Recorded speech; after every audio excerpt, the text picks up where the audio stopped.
Welcome back to Parent Squad. In today's digital age, it's almost second nature now to snap cute pics of your kids and then share them on social media for all our family and friends to see. Hashtag cutest kid ever, right? But as we know all too well, not everyone online has the best intentions. So what happens when our photos are not our own anymore? Kait Baumgartner from Indianapolis Moms is here today to share what can happen with us without us even knowing. Thanks for being here. Thanks for having me. This is a scary topic because you want to protect your little ones, but it's hard not to share really cute photos. It really is, of them. especially when they're so sweet and you're just so proud of them. You want to share. I was going to say that's like your project. If you're in this mom chapter, this is what you spend so much time and energy working on. So you're proud. You are very proud. Here's something I've never heard of before. It's called baby role play, and you actually know people that have experienced this. Yes. So what does that mean? So the founder of Indianapolis Moms several years ago with her oldest child, she was just scrolling on Instagram and popped up on an account that had photos of her son.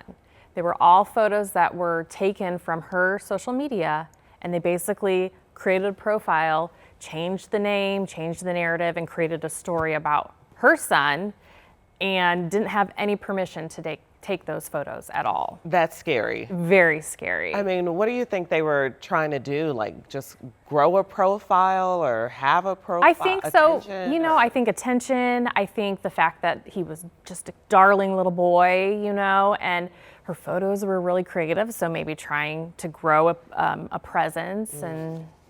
Okay, that she kind of just took the photos and played them off as her own.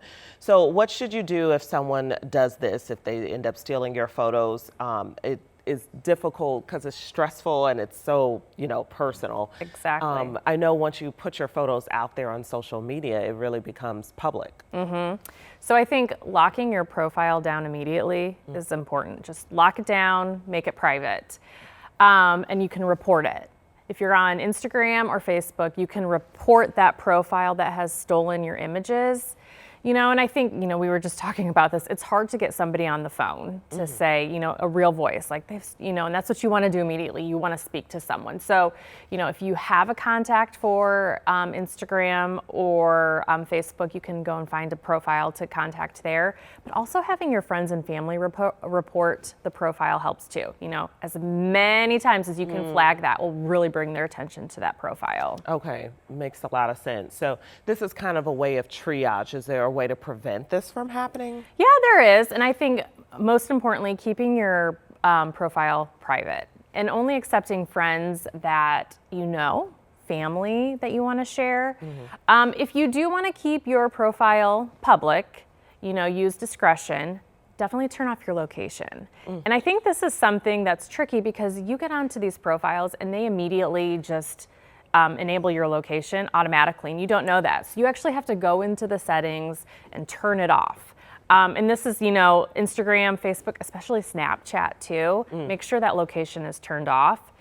Another thing you can do is if you do choose to share your photos, think about the privacy. I know I have some friends that they'll share their babes and they'll maybe blur out their face or do angles. So maybe just the back of their head are shown, but just choose what you're sharing with discretion. Yeah, I usually try to, if I do end up posting, which I post my son, I don't think I post him a lot, but if I do, I end up usually trying to do it after we were at a specific location. That's important and not too. while we're actually there. Just trying to keep more privacy and Absolutely. be selective. Yeah, especially if you're on vacation, maybe you do want to share that information because that's so fun. It's a great time and memories. That's the point of social media. But thinking about when you're posting that is important too. Okay, I love what you're saying. Recapping here, be selective on what you post. Not everything has to go up there, which I think that's a really good key for really anybody on social media. Keep all profiles private, hard for some people who work, but but okay. Right. I get it. Only friending people you actually know. Consider using private photo sharing apps. That's a good one. And what do you mean when you say that? Because people know Instagram, Facebook. You're saying there are other apps. Just other apps, and a lot of times you can upload albums to like Google Photos or things and just share those within your family. So maybe just an album of your trip, and you can share that with family and friends too. Okay, that's what we did. We used an app called Tiny Beans, and that's what we did for our newborn. And it's really maybe 20 people on there, just close friends, close family that have access to it. Because we, are so excited with a new baby, but we didn't want that all over the internet. Definitely. You said never disclose your location, and then watermark your photos. Watermark I imagine them. that's easier to do these days because of the apps and everything that we can do. You can use like Canva. You can go on there and just put a watermark on there. And I think that's hard too, because sometimes there are apps that you can go and remove watermarks if they really want to, but it is another good way to protect your work too. Okay, something to keep in mind.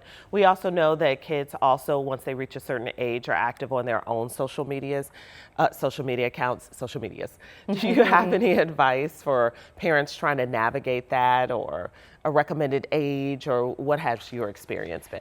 So, I think this can get tricky, especially as the kids get older. But I think what's important for them to remember is whatever you're sharing on social media, there are predators online that they like to go and they'll send messages. Don't respond to messages from people you don't know. Again, don't accept friend requests from people you don't know. For all my kids, they have to keep their profiles on private. That's not an option. It's not a negotiable. But you're able to follow them. But I have to be able to follow you, yes. And I always say, post what you are comfortable with grandma seeing.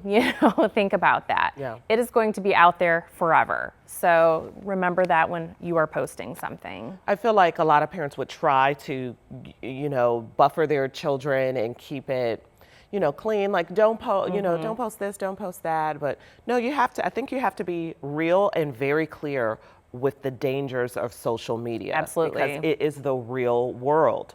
And so if they're going to operate in this real world, I don't think you could sugarcoat things. You can't. And people are so brave behind that keyboard, and they're manipulative. They know how to talk to these kids, how to get these kids to send them the things that they want. Yeah. So, locking down those messages. There's apps also you can put on your phone that monitor your kids' social media. So you can see, what they're posting, who they're talking to, who's talking to them. Some of the apps will even flag things like, please check this out. This is important. Red flag for parents. So looking into those apps are important too. Is there a particular age that your family decided to open up to social media? So my son's 15 and he is on, on all the social media because he's in high school now. My daughter is in middle school and it's slowly getting there. Hers is more just all her friends from her cheerleading team and school, but it's not a public profile. It's private, and it's more of just they do their little dances and things with each other. So yeah. Well, I know it's such a personal decision because every child is so different. Some might be more ready at 12 versus some might be more ready at 14. Right. Yeah. You know your child. Be confident in that. Kate, thank you so much for sharing. Thank you. This. Yeah, you can read the blog. It's called Baby Role Play. It's a blog on Baby Role Play, and learn more about Indianapolis Moms. We have placed more info at WTHR.com/Parent Squad. We have more to come, so stay with us.